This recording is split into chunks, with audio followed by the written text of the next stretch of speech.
2026వ సంవత్సరంలో సింహరాశిలో జన్మించినటువంటి వారికి ఏ విధంగా ఉండబోతుందో తెలుసుకునే ప్రయత్నం చేద్దాం.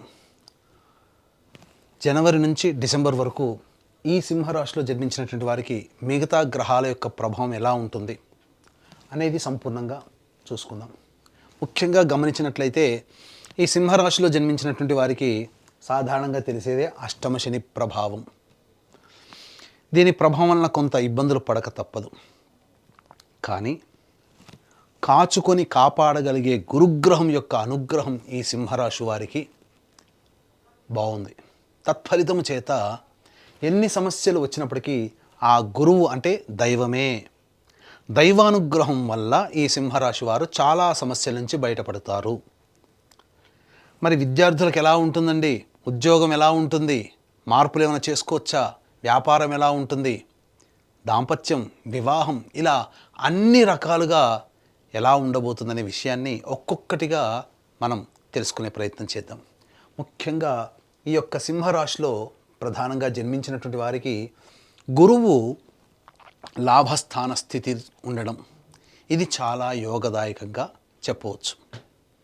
ఎందుకనంటే మార్చి 14వ తారీఖు వరకు ఈ గురువు వక్రీకరించి ఉండడం, దశమ ప్రభావం ఉండడం, ఈ కారణం చేత సంఘంలో పేరు ప్రతిష్టలు పెరుగుతాయి.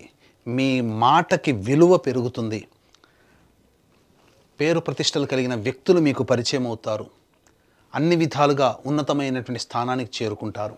మార్చి 14 నుంచి జూన్ 1వ తారీఖు వరకు గురువు లాభస్థానంలో ఉండడం ఇది చాలా మేలు చేస్తుంది.